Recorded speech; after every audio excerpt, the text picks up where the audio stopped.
Magandang araw po, mga kababayan ka Pokemon. Narito po muli ang inyong munting lingkod, ang PokeJess or Jezra.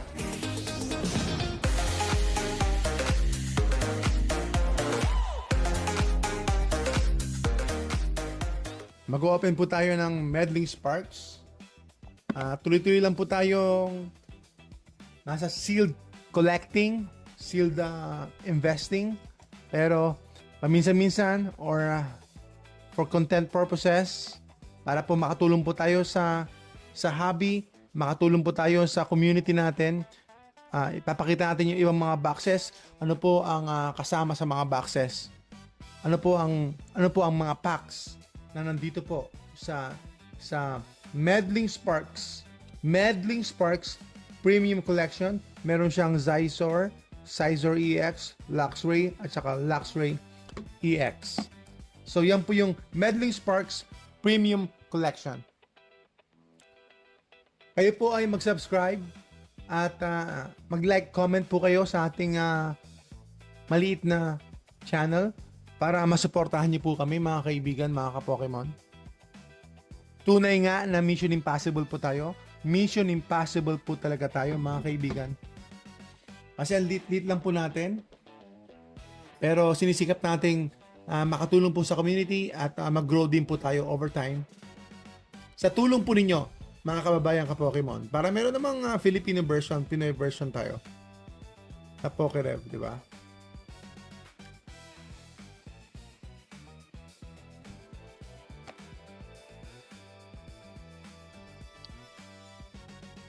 Bubuksan natin to, mga kaibigan. Medyo parang diskumpiyado ako kasi parang binuksan nila. Parang binuksan na po ito. Parang resealed na. So, I'm not sure. I'm not sure kung ano po ang kalalabasan.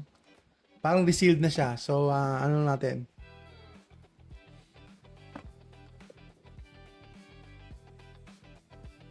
Makita natin kung talagang resealed siya o hindi. So, bago pa man, meron na siyang creases. Ayun, parang pinilit na siyang buksan. So, double tape po siya, double tape. So, meron na siyang punit dito. Yan, meron siyang punit before pa. Kakalungkot naman.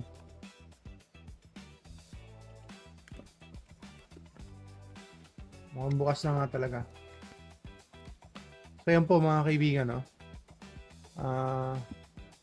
Bukas na nga. O, yan, o. Tira niyo po. Open na po siya talaga. Unfortunately, yan po ang kwento. Naku po. Ayan. Hindi po fair.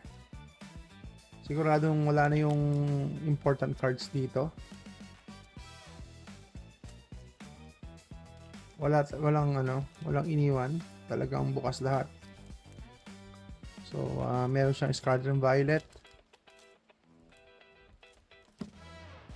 Meron siyang Scarlet Violet na dalawa. So far, dalawa. 12 packs po ito. 12 packs. So, ito ang kwento, mga kaibigan, mga ka-Pokemon. Panay Scarlet Violet itong nakikita ko. So, bilangin natin. Wala na yung reverse. So, meron din Obsidian. May Obsidian. Ang daming Scarlet and Violet base set. Ang dami. So, unfortunately, yan ang kwento. Yan ang masakit dito. Lalo na kapag walang guarantee. Pero dito po sa Jezra, ay maaasahan po ninyo may guarantee. Nag-iwan pa ng Holo Rare. Siyempre yung hits talaga, yung pinaka-hits ay wala. Sigurado yan. Gumalaw naman yung video natin.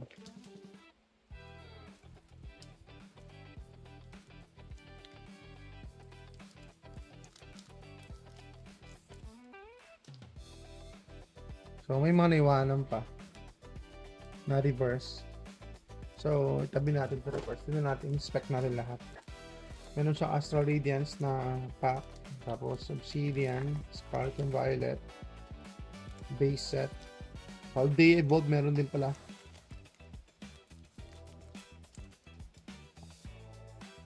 So, mukhang nahugot na. Yung dapat mahugot na mga hits. Wala na po, mga kaibigan. Wala na po. Dito po sa Jestra, never knew to my experience. At kung unlikely po na o kaya unfortunately na ma-experience niyo, guaranteed po tayo dito sa Jestra po ang inyong munting lingkod, mga kaibigan. Sikapin po natin. Pero once in a while talaga nangyayari po ito. So kahina-hinala, pero talagang yun na nga po yung kinalabasan. Yan po, wala po tayong hits. Ang pinaka-hit lang natin, reverse at saka itong whole rare na naiwanan. 12 packs po dapat to, 12 packs. 12 packs po dapat ito, mga kaibigan, pero 0 packs po. 0 chance. Sa mga hits po tayo dahil meron na po nauna kaya sa atin. So, unfortunately, ito po ang kwento ng kasaysayan ng Meddling Sparks sa pagbubukas po natin. Maraming salamat po, mga kaibigan, mga kababayan. Isang magandang araw po sa inyo lahat. God bless po. Salamat po. Subscribe po kayo, like, comment para patuloy po kayo makakaasa at makakaabang-abang sa ating mga content po. Mag-open tayo ng mga packs, mag-open tayo ng mga boxes, at magbibigay po tayo ng opinion po natin at mga hobby advices po. Sana makatulong po kami. God bless everyone. Salamat po.